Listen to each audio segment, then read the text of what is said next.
उत्तर प्रदेश के जिला बरेली में व्यापारी सुरक्षा फर्म ने किया खोया सामग्री में मिलावट और शहर में जाम का किया विरोध। आपको बताते चलें, दीपावली पर नकली खोया में मिलावट और महादेव सेतु के दोनों साइड टेम्पो ई रिक्शा से लग रहा जाम और दीपावली पर कुम्हारों को मिट्टी खनन में हो रही परेशानी को लेकर व्यापारी सुरक्षा फर्म के महानगर अध्यक्ष रामकिशन शुक्ला के नेतृत्व में सिटी मजिस्ट्रेट को ज्ञापन दिया। महानगर अध्यक्ष रामकिशन शुक्ला ने कहा कि मुख्यमंत्री द्वारा कुम्हारों को मिट्टी खनन पर मैनुअल छूट दी है, फिर भी परेशानी हो रही है। खाद्य विभाग द्वारा त्योहारों पर चेकिंग की जाती है, जबकि इन दिनों त्योहार से पहले नकली खोया व खाद्य सामग्री आसपास के क्षेत्रों से आता है। इस पर भी अभी से सख्ती की जानी चाहिए। महादेव सेतु पर टेम्पो हर वक्त दोनों ओर खड़े रहते हैं, जिससे आम जनता को परेशानी होती है। क्या मामला है, आज आपने ज्ञापन दिया है, क्या मांग कर रहे हैं? देखिए, आज व्यापारी सुरक्षा फोरम व्यापार मंडल यहाँ पर कुछ समस्याएं लेकर डीएम महोदय के पास आए थे और इसमें अब दीपावली आने को है और ये हमारा महादेव सेतु जो है उसके दोनों साइड 3 व्हीलर्स वाले इतना मिनी एक तरीके से स्टैंड बना लेते हैं। व्यापारियों की दुकानें हैं, करोड़ों की दुकानें लिए बैठे हैं, उसके आगे जाम रहता है, जिसके कारण इस त्यौहार में भी व्यापार करना मुश्किल है। इस प्रकार से एक कुम्हारों की समस्याएं, कुम्हार के यूनियन के अध्यक्ष भी हमारे साथ हैं और उनकी बहुत बड़ी समस्या ये है कि आदरणीय मुख्यमंत्री जी की तरफ से खनन विभाग द्वारा छूट दी हुई है उनको कि वो मिट्टी कहीं से भी ला सकते हैं। ऐसे में पुलिस परेशान करती है, एसडीएम रोकते हैं उनको। तो आज हम यही समस्या लेकर आए थे कि वहाँ उनको छूट दी जाए और इस त्यौहार में बाज़ारों में जो पूरे शहर में जाम की स्थिति है उसको सुचारू व्यवस्था बनाएं और जिससे व्यापारी व्यापार कर सके।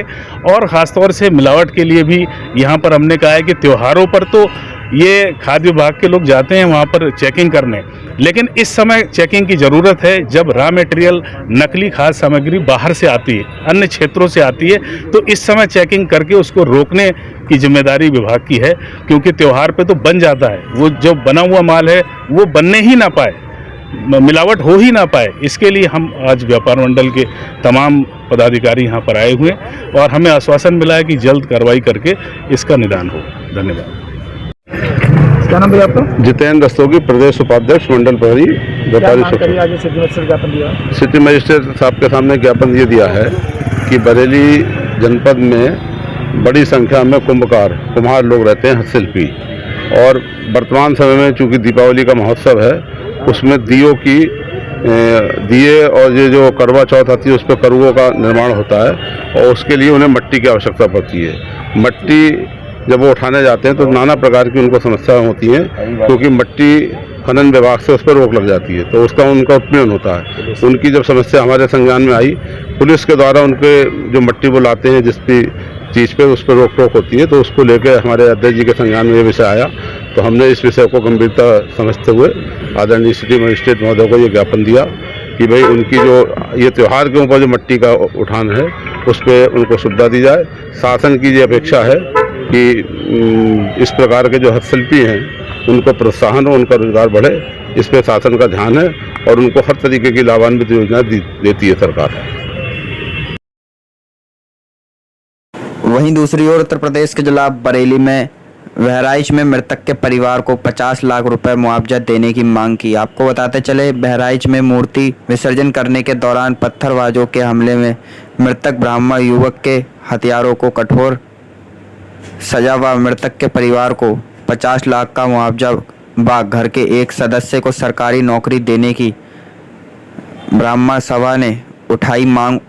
उप जिलाधिकारी को ज्ञापन दिया। यूपी के बहराइच जिले में 13 अक्टूबर को मूर्ति विसर्जन के दौरान कुछ उपद्रवियों ने पत्थरबाजी की और फायरिंग की। इस दौरान एक ब्राह्मण युवक की मौत हो गई, जिसकी स्थानीय ब्राह्मण सभा ने घोर निंदा करते हुए गहरा दुख व्यक्त किया और उपद्रवों के खिलाफ कठोर कार्रवाई की मांग की। ज्ञापन दिया गया है, क्या मामला है, किस मामले को लेकर ज्ञापन? देखिए, ब्राह्मण समाज जो है ये बहुत ही गलत बात है।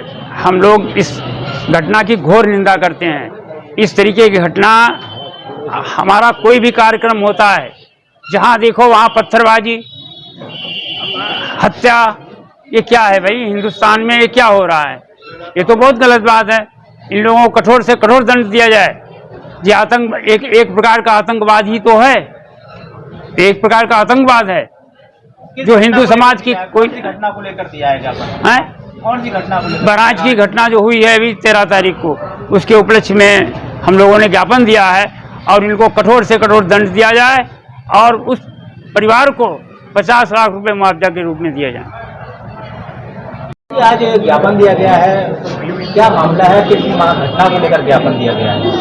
नवाबगंज ब्राह्मण सभा की ओर से जो बहराइच में दंगा हुआ उसके संबंध में एक ब्राह्मण समाज के युवक राजन मिश्रा राम गोपाल मिश्रा की हत्या कर दी गई निर्मम तरीके से। उसकी हम लोग घोर निंदा करते हैं और जो भी अपराधी हैं, चाहे वो किसी भी जाति समूह के हों, जिन्होंने भी किया है उनके मतलब उन पर सही मायने में बुलडोजर चलाया जाए, क्योंकि हत्यारोपी पर को कतई बर्दाश्त नहीं किया जाएगा जो हत्या का आरोपी है। क्योंकि अगर कोई बात है छुटपुट है तो तमाम शासन प्रशासन है उसमें बैठ के बात की जाती है। दंगा शब्द कहाँ से आ जाता है? ये दंगा एक सभ्य समाज का अंग नहीं है। समाज में अगर कोई विवाद होता है तो एक सिटिंग होती है जहाँ पर बैठा जाता है, शासन प्रशासन राजनेता सामाजिक लोग बैठते हैं और कोई ना कोई हल निकालते हैं।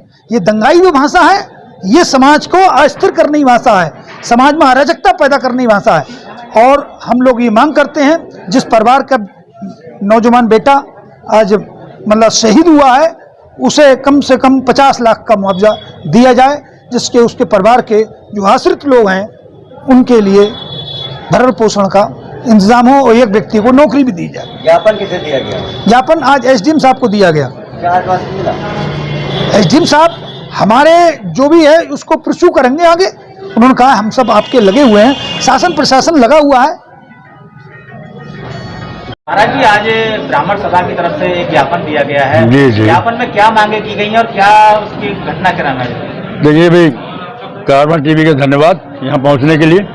दूसरी बात ये, भारत एक धर्म प्रधान देश है।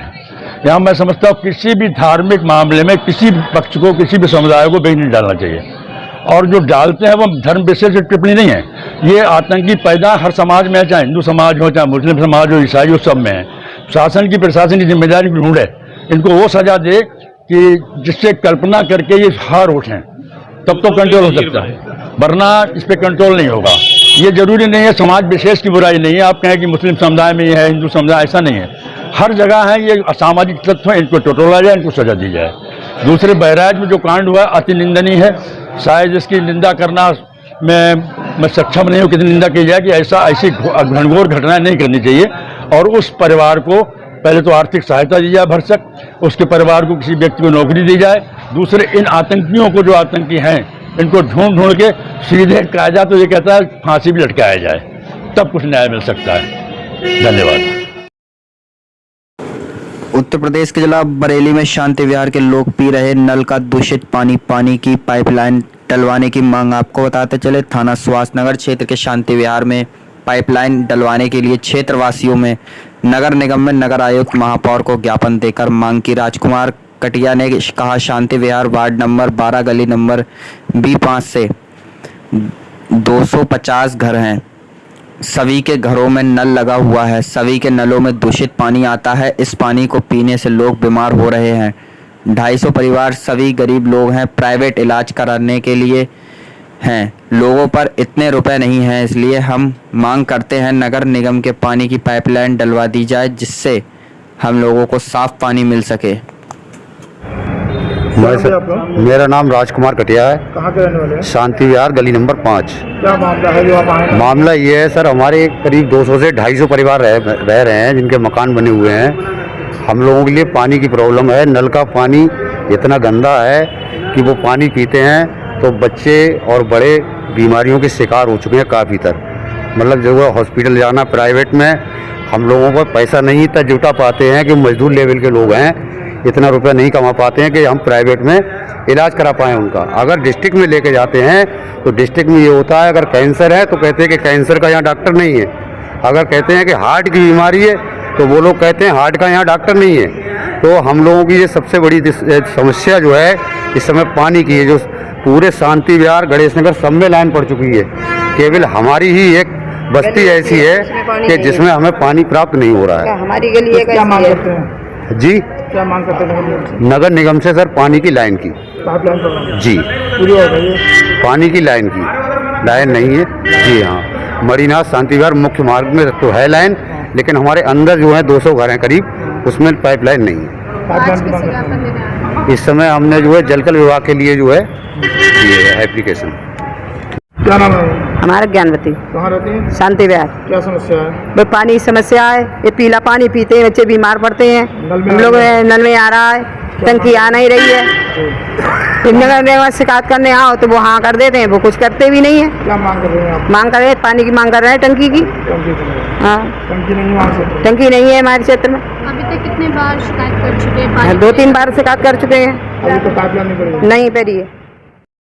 वहीं आपको बताते चले, उत्तर प्रदेश के जिला बरेली में पूर्व प्रधानमंत्री पंडित जवाहरलाल नेहरू की मूर्ति लगवाने की मांग की। जिला कांग्रेस कमेटी का एक शिष्टमंडल ने जिलाधिकारी से मिलकर एक मांग पत्र सौंपा, जिसमें नगर निगम बरेली द्वारा सौंदर्यीकरण के नाम पर लगभग 6 माह पहले चौकी चौराहे से भारत रत्न पूर्व प्रधानमंत्री पंडित जवाहरलाल नेहरू की प्रतिमा हटाई गई थी, जिसको अब तक अपनी जगह पर पुनः स्थापित नहीं किया गया है, जिसकी चौकी चौराहे पर पुनः स्थापना करने की मांग की गई है। इस मौके पर कांग्रेस जिला अध्यक्ष मिर्जा अशफाक सकलैनी ने अपने संबोधन में कहा कि चौकी चौराहे पर वर्षों से देश के प्रथम प्रधानमंत्री भारत रत्न पंडित जवाहरलाल नेहरू जी प्रतिमा लगाई थी, जो लगभग 6 माह पूर्व सौंदर्यीकरण के नाम पर हटा दी गई है। सौंदर्यीकरण के बाद चौराहे पर नई प्रतिमा लगाने को कहा था, लेकिन 6 माह बाद भी अभी तक देश के प्रथम प्रधानमंत्री भारत रत्न व जवाहरलाल नेहरू की प्रतिमा नहीं लगाई है। त्रिपाठी जी, आज जो है आप डीएम साहब से मिले हैं, जवाहरलाल नेहरू जी की मूर्ति को स्मार्ट सिटी नाम पे हटा दिया गया है चौकी चौराहे से, क्या कहना चाहते हैं? आज हम शिष्टमंडल के रूप में आदरणीय जिलाधिकारी महोदय बरेली से मुलाकात की। उन्हें 1 सप्ताह का हम लोगों ने समय दिया है कि आप नेहरू प्रतिमा को पुनर्स्थापित कराएं, नहीं तो मजबूरन कांग्रेस जन आमरण अनशन पर बैठेंगे, धरना प्रदर्शन के लिए बाध्य होंगे। उनका आश्वासन मिला है कि वहां पहले से प्रतिमा लगी हुई थी, वहां प्रतिमा रहेगी, वहां प्रतिमा लगवाई जाएगी, और उन्होंने नगर आयुक्त से वार्ता करने का जिक्र किया कि नगर आयुक्त जी से वार्ता करते हैं, उसके बाद यथाशीघ्र निर्णय लिया जाएगा। तो हम अब 1 सप्ताह इंतजार करेंगे। 1 सप्ताह तक यदि चौकी चौराहे पे नेहरू प्रतिमा स्थापित नहीं होती है तो मजबूरी बस हम लोग आमरण अनशन के लिए बाध्य होंगे और वहीं पर धरना देंगे चौराहे। एक एक्ट भी बना हुआ है जिसमें 4-5 महापुरुष ऐसे हैं, जो जवाहरलाल नेहरू हैं, इंदिरा गांधी जी हैं, इनकी मूर्ति को नहीं हटाया जा सकता, फिर भी उसके बाद भी ये हटा के 1 साल हो गया, इसको क्या कहना चाहते हैं? इसीलिए चाहे वो हमारे प्रथम राष्ट्रपति हों, चाहे वो हमारे प्रथम प्रधानमंत्री हों, चाहे वो गांधी जी हों, चाहे वो अंबेडकर साहब हों, इन लोगों की प्रतिमाएं हटाई नहीं जा सकती हैं। आप देखते हो हर कार्यालय में भी गांधी की तस्वीर, नेहरू की तस्वीर रहती है और लोग बड़े इज्जत से उसको रखते हैं, संभालते हैं। इस देश को बनाने के शिल्पकार हैं पंडित नेहरू। पंडित नेहरू को देश में कौन नहीं जानता, दुनिया में कौन नहीं जानता, लेकिन ये साजिशन इतने लंबे समय से उस चौराहे को सौंदर्यीकरण के नाम पर खाली कर रखा गया है। पहले हमारा एक प्रतिनिधिमंडल मिला था मेयर से भी, नगर आयुक्त से भी, और आश्वासन मिला था कि जल्दी ही प्रतिमा लगाई जाएगी और भव्य प्रतिमा लगाई जाएगी, लेकिन सिर्फ इंतजार चल रहा है। इसलिए आज हम लोग माननीय जिलाधिकारी को सूचना देने आए और साथ ही सिटी मजिस्ट्रेट साहब को सूचना दी, प्रशासन को पूरे को सूचना दे दी है कि 1 सप्ताह तक अगर जो इस पर कार्यवाही नहीं हुई तो हम आमरण अनशन पर बैठने के लिए बाध्य होंगे, और जब तक नेहरू जी की प्रतिमा वहां पर नहीं लगेगी तब तक कांग्रेस जन वहीं पर भूख हड़ताल करेंगे। वहीं दूसरी ओर उत्तर प्रदेश के जिला बरेली में दरगाह आले रसूल खान कायब वामिकिया निशातिया का उर्स का आगाज 21 को दरगाह आले रसूल खान कायब वामिकिया शदाना वली रोड पर 79वां उर्स आले रसूल का आयोजन किया जाना है, जिसको चलते बुधवार को प्रेस कॉन्फ्रेंस में उर्स पर पोस्टर जारी किया गया, जिसमें नाइब सज्जादा नशीन हुजूर बदरे तरीक़त सैयद असलम मियाँ वामिकी जिलानी ने पोस्टर जारी करते हुए बताया कि इस साल सैयदुल मशाइक व हज़रत सैयद वामिक मियाँ का 79वां और ताजुल औलिया हज़रत सैयद निशात मियाँ का 46वां उर्स 21 अक्टूबर से 23 अक्टूबर तक दरगाह आले रसूल में मनाया जाएगा। खानकाह वामिकिया का सिलसिला तरीक़त जो है वो किछोटा शरीफ से है, और वैसे हज़रत सैयद वामिक मियाँ जो साहिब मज़ार हैं ये सरकार गौस पाक की 22वीं औलाद में से हैं और फातमी सैयद हैं। क्या कार्यक्रम रहेंगे? 21 तारीख को 21 तारीख को सुबह में 10 बजे कुरान खानी से उर्स का आगाज़ होगा और बाद नमाज ज़ोहर कुरान जुलूस निकलेगा बाग अहमद अली तालाब से, जो मुख्तलिफ अपने पुराने कदीमी जगहों से होता हुआ मगरिब की नमाज यानी 7 बजे तक यहाँ जाएगा। रात को मिशा की नमाज के बाद मिलाद होगा और उसके बाद महफिल सिमा कव्वाली और ख़ास तौर पर हज़रत महबूब इलाही निज़ामुद्दीन औलिया का देर रात तकरीबन 1 बजे कुल शरीफ होगा। और दूसरे दिन यानी 22 अक्टूबर को सुबह में कुरान खानी होगी और जोहर के बाद से हजियापुर, काकाटोला, बिरामपुरा, शाहबाद, कुल्हावा पीर, आज़म नगर, इन मुख्तलिफ़ इलाक़ों से चादरों का जुलूस आएगा जो इशा की नमाज यानी 8 बजे के बाद आस्ताने में सरकारी ग़िलाफ़ जो सैयद जहांगीर मियाँ साहब की तरफ से पेश होता है उसके साथ सब पेश होगा। नगर निगम द्वारा कोई अगर किस तरीके की परेशानी, और इसी के साथ एक आखिरी दिन जो है 23 अक्टूबर है जिसमें सुबह 10 बजे से महफिल कुल का आगाज़ होगा और 1 बजे कुल शरीफ होगा। उसमें ख़ास तौर पर जो खिताब है तकरीर जो है वो डॉक्टर महमूद साहब की होगी और 1 बजे के बाद लंगर आम होगा सबके लिए।